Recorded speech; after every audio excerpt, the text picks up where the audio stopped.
Welcome to the Fish North Georgia Podcast, where we talk everything fishing here in North Georgia. Make a cast over that brush pile and bring wolf packs of spotted bass up. Georgia is blessed with so many of these electric-only lakes. No, I didn't say that, Danny. Don't be speculating now.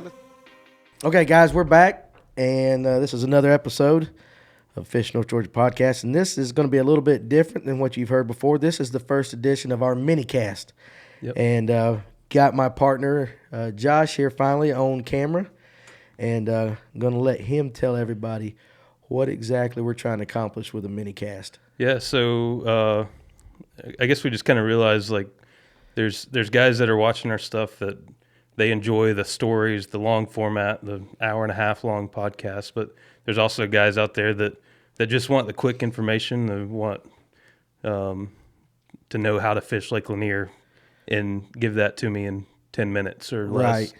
Right. And so I think that's kind of my idea with it, give updates and of any tournaments or fishing reports, but also get the guys in here. Like we got some with Henry Cowan and Shan O'Gorman, just the quick to the point, 7-8 minutes of how to get into fly fishing on Lake Lanier and stuff like that. So just kind of bullet points of what you need to do and how to get into it. So these are going to be topic specific. We'll pick a topic, like just for instance, I did ask Henry Cowan to do several of these, and one was how to striper fish on Lake Lanier, and then we talked about one on Allatoona. So those are coming up, and we're going to be releasing them.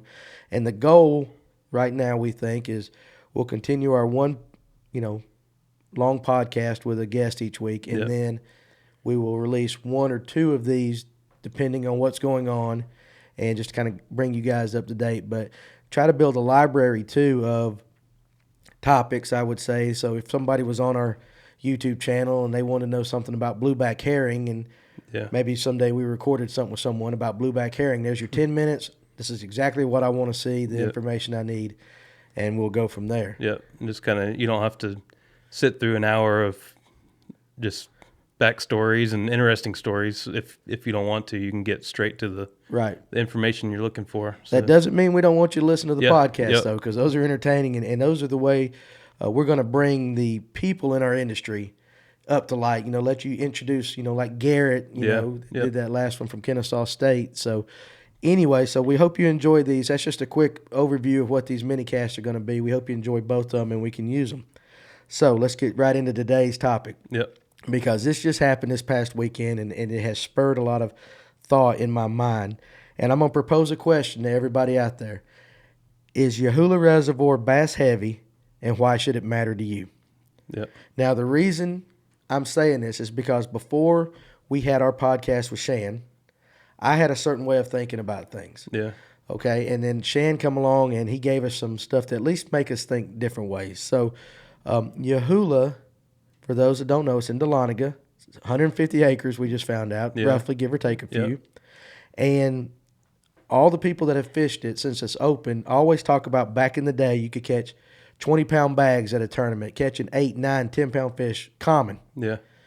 Well, Josh can tell you that how many of those have we actually seen in 3 years? Yeah, in the last 2 or 3 years, I mean, most of the tournaments have been 5-fish limit, like 6.1 pounds wins the tournament. Exactly, especially those hot. Remember those summer nights? Oh yeah, those were terrible. 3-fish tournaments. 3 fish for 3.2 pounds. It was terrible. So, in talking to people back in the day, I asked them, okay, so what's up with the lake? And a lot of them would say these things: fishing pressure, the locals are keeping all the fish, not enough bait fish. Everything that I would think you and I would probably say the same thing. Yeah. Yep. So Shan come along, and he was talking about what he considered a bass-heavy lake would be. And I'm going to, again, define these by his podcast, but I do recommend you go back and listen to Shan's podcast. Yep. And you can he goes in this a little bit more in depth. And we actually have a mini cast recorded with him where he goes really in depth on this. It will be coming out just shortly after this one. So stay tuned for that. But this is how he defined the lake: 3 ways. A lake was either bass light, balanced, or bass heavy. Now, a bass light lake, low bass numbers, but the fishing is quality fish. Yeah. And he was talking about what, 6, 7, 8 pound fish he was catching. Yeah. Just common. Yeah, Commerce Reservoir. The number of bass in the lake are not there. You're not going to go there and catch 20 fish a day. Yeah. You might not catch 20 fish in a month, but when you do catch one, they're quality. Oh, they're quality. And the lake has a lot of competing species for it. So that's Bass Light Lake. And it's not necessarily a bad thing to happen because the bass are quality.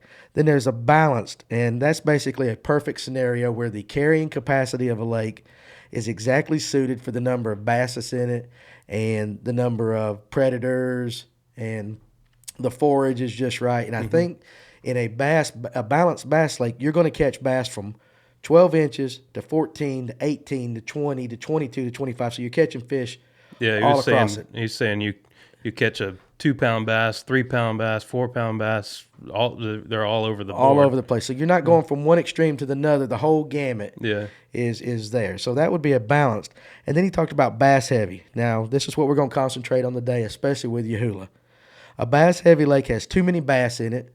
It has high competition amongst other predatory species like crappie. Yeah. There's not enough forage or enough energy, that's how Shan would say it, in the lake. And one of the characteristics of a bass-heavy lake is you will catch an absolute ton of what he called stunted fish from 11 inches to 14 inches. Yep. And then you would catch, on the opposite end, you would go to big fish, 8, 9, 10 pounders. Either 11 to 14 inches or bass that can eat 11 to 14 Exactly. inches. That's how he said it. You have 12-inch bass and bass that eat 12-inch bass. So, and we kind of saw that, and we'll get into the details with our past tournament, but that's kind of what we saw at Yahoola. Now, another thing, too, he kind of mentioned other things like a bass heavy lake is a trophy bluegill lake and stuff like that. So it just depends. And it doesn't mean that there's not, just because you're catching these small ones, not catching the big ones, it does not mean that the big ones are not there. But the majority of the fish do not make it out of that 14-inch and under range. Yeah. He said that, you have those bass that get lucky. That's how he described it. That keep growing, but you don't have that range of bass. It's either the few that get lucky and then get to the size where they can eat 10-inch bass. Yeah, he said something about the mouth. If you remember, the 11 to 14, their mouth is just this big. But when they get on about 16, 17, their mouth gets bigger where they can get the bigger fish like that. And that's why it's a trophy bluegill lake, because their mouths aren't big enough. They all get stunted at that 12-inch range, and their mouths aren't big enough to eat the bluegill, so the bluegill get big. So everybody's okay. So I posed the question: is Yahoola Reservoir bass heavy, and why it should matter to you? And the reason that it should matter to you is basically what we're trying to do with this minicast is to make you think. Yep. Okay, so even if you're a Lake Lanier guy, or Carter's, Allatoona, or maybe you fish other reservoirs like Latham, at least it will put it in your head to start paying attention to the fish you catch. And we're going to show you a chart here that Shan has come up with in a second to kind of help make this point about Yahoola. But it's something that every one of us needs to start thinking about, because how many of us just go fish these tournaments, catch these fish, and we don't think for a second what we're doing. We're not looking into the underwater with our minds, we're trying to catch them. So with that said, we have fished 2 tournaments, and this is Dahlonega Jon Boat Anglers that's fished 2 tournaments on Yahoola in January. January 4th, they fished a tournament, and unfortunately, Josh and I couldn't fish in that one. We were at the Gemini, which not a bad thing to be at, but, we like to fish. And then this past Saturday, which was January 18th. Now, all you guys out there listening to this, I want you to listen to these numbers that we're getting ready to put out to you. Okay, so I want you to absorb it and think it for a second. On the January 4th tournament, 29 fish were weighed in. And I want to make a very good point right here. We're only talking about fish that got weighed. Yeah. Just because a team weighed in 5 fish doesn't mean that's all they caught. Yeah. And I'll get more into that. But they had 29 total fish. 4 of those were over 3.52 pounds. We do not have the information as far as any 2-pounders, but we're just going to kind of speculate given the results we saw this past Saturday as well. So 25 fish, and that means 25 fish, were what we would probably designate in the 11 to 14 inch range. Mm-hmm. And I'm going to let Josh show this chart right now. This is something that Shan come up with, and you're going to notice these red numbers. Yeah, so 11 to 14, and this is the average weight of what it should weigh. And he said this is like a C average. This is right. Like this isn't like what you're shooting for. This is like the low end average of every lake. This is with a curve right here. Yeah. So if you can see that on the camera, he's got it from 10 to 25 inches. And in the middle, you see 11 to 14 inches. And the fish should weigh, like right now, an 11-inch fish a C average fish should weigh 0.7 pounds. Okay, but the big thing about that is that 11 to 14 is where if a bass gets stunted, that's where it's going to stay. You know, and how old was some of the fish? He mentioned he seen like 7-year-old fish that were 12 inches long. Yeah, and that when they get stunted, they're under this weight. So exactly. Like in our last tournament, I actually caught a bass that was about 16 and a half inches, which should be 2.2 pounds, and that one weighed 2.1. Yeah, it was underneath. And so it should actually weigh a little more because he said that you take half. So that 16 and a half should be like 2.4. Right. So this weighed 2.12 is what he caught. So, and he said when you see that like on a bass heavy lake, they get stunted and they're smaller than they should be. Even if they get out of that 14-inch range. Yeah. Now, so that's 29 fish. So 4 over 3.5, 25 under. Now on the January 18th tournament, 71 total fish were weighed in. One fish caught by Jonathan, is it Bowen? Yeah. Bowen, okay, now listen, guys, this was a hoss, and I totally think you should go look on Fish North Georgia at this fish. The pictures do not do this one justice. Yeah, it was a monster. That might have been the biggest bass I've ever personally laid eyes on. Yeah. It was 9.66. I mean, I know there's bigger ones out there, but my eyes have never seen a bass 9.66. So it was an absolute tank. But you had one 9.66. You had two fish. One was 2.48. One was 2.12. And the guy that runs the club said he thinks maybe one more fish was 2 pounds. But even with those numbers, we're just going to go with the 3. That's 71 total fish. That is 68 fish were weighed in that were in those red numbers. Yeah. That were in those red numbers. And again, these are fish weighed in because you and I weighed in a limit of 5 fish, but we caught 19 fish. Yeah. So we released 14 fish that weren't even good enough to make the low end. Some of them we culled, but a lot of those were too short to weigh in. They were 11 inches. 11-inch fish. So here's the numbers. That's 100 fish caught in 2 tournaments. 100 fish weighed in 2 tournaments. So 8 fish went over 3.52. 8 fish were over 2.12. Mm-hmm. So that 2-pounders. You had 2 2-pounders, 1 3-pounders, a couple 6s, a 7, and a 9, which that sounds good. Yeah. But that means 92 other fish were caught in that 1 pound range, half pound range. I think the average out on our last tournament, the average outside of that 9.66 was 1.06 pounds. So that would be like basically a 12.5 inch. A 12.5 inch fish if it was average. Yeah, so if it was a good average, a C average fish. Yeah, so out of that 71 fish weighed in the last tournament, so if you take that 1 9-pounder out, 70 fish average was should be 12.5 inches. Okay. So that's barely legal to weigh in. Right. So I want you guys to think about that. 100 fish, 8 of them would be what we would consider quality. Yeah. 92 fish would be what we would consider stunted if we are going by Shan's theory of a bass heavy lake. Yeah. So what we want to do with this information is to kind of make guys think a little bit. Okay? One thing that we have thought about, and Josh and I talked about before we get a little more into these numbers today, is I think we're going to start keeping a little bit better records when we fish a tournament or when we fish. We're going to have one of these bass scales on our boat. And in the next podcast, Shan has these for sale. Yeah. So anybody can get them, and we'll get that next mini cast out pretty quick so people can get it. We might even put his link on this one. It was Shan O'Gorman. Yeah. That's in the details. We'll put his link there so they can get with him and order one of these. But we're going to start writing down the weights of our bass. And one way, at least, if nothing else, we're going to educate ourselves about the size fish that we're getting. You got anything that you can think that, other than just writing it down and getting raw data, it's kind of hard to guess. Yeah. Because we had no idea. We knew Yahoola put out a ton of little fish.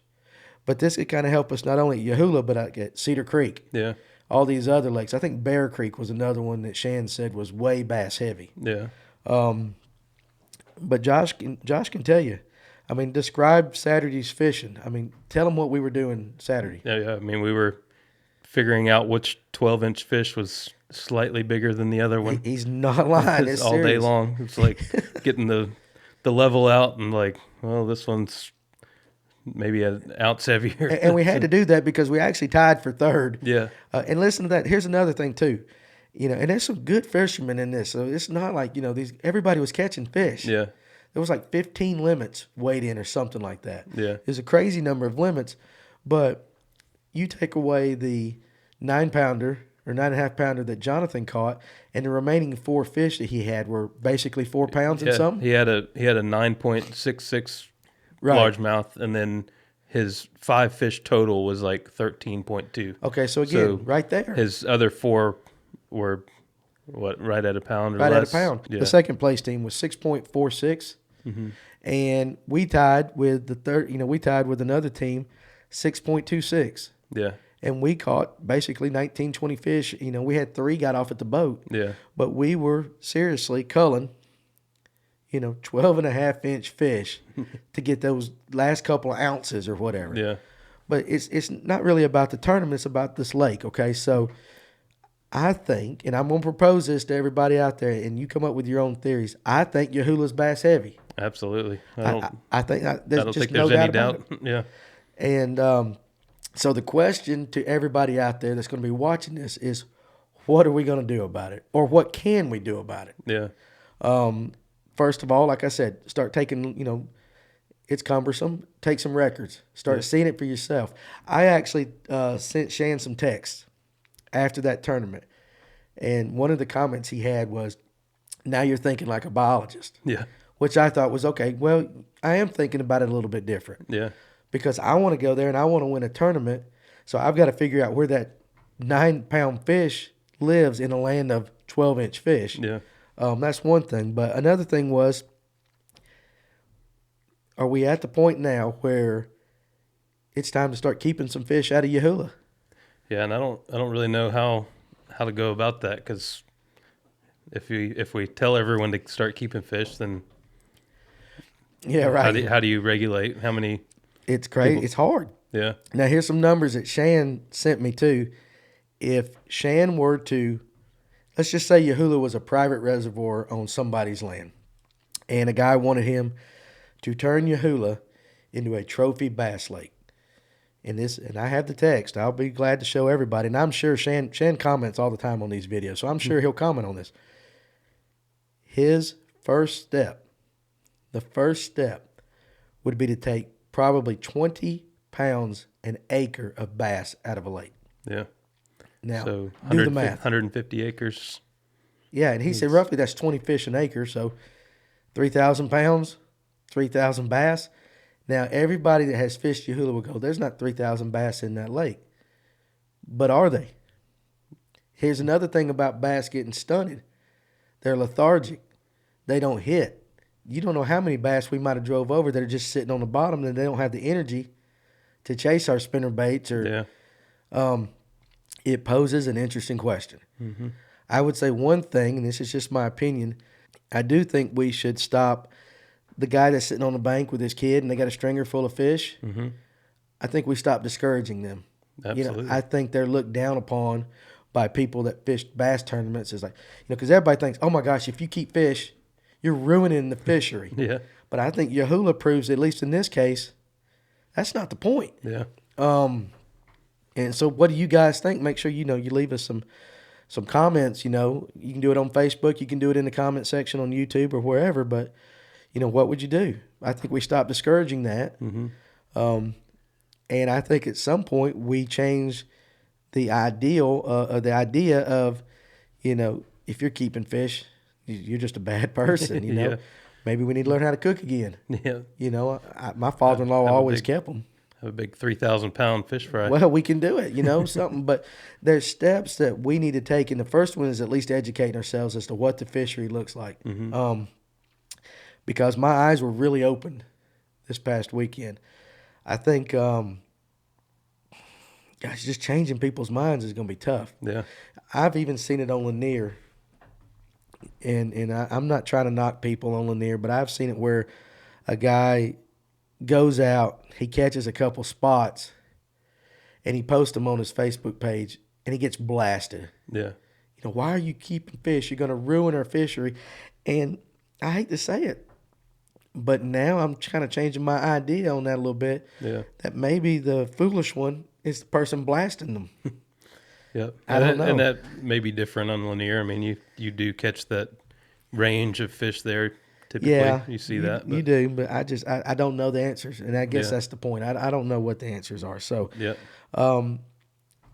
guys, there's the information.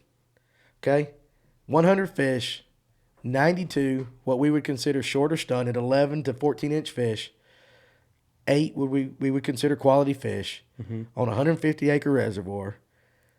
But if it was healthy, when we're catching 100 fish, you would see those 12-inch fish, the 14, 13, 14, 15, 16, all the way up. But all we saw was 12.5-inch fish and a 9.66 pounder. Yeah, and even on that first tournament, you know, they had a 7, a 6, and 2 6s, and that's great quality fish. Yeah.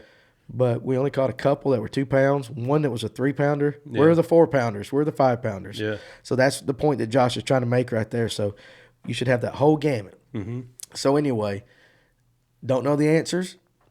Just curious as to what you guys think. There's you some raw data. There's you a theory proposed by a biologist. Yep. You're going to have to make up the decision, you know, make up your minds on what you think. But let us know what you think. And that's the point of these mini-casts. We want you to think, and, you know, they may be 15 different answers, and that might be 15 right answers. I don't know. So, got anything to add? I think that's great.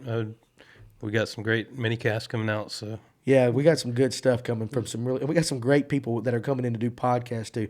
You guys are going to love it. We appreciate you being here with us on this ride, and we hope we can make you a better fisherman. We hope we can make you a smarter fisherman. And like I said, leave us some comments. Let's see what this starts. So appreciate you guys. Thanks. I hope you enjoyed this episode of the Fish North Georgia podcast. If y'all have any topics or guests you'd like to see in the future, leave it in the comments below. Hit that subscribe button, click that bell so that you'll be notified of any future videos. And don't forget to give us a follow on Facebook and Instagram at Fish North Georgia. And we look forward to seeing you soon.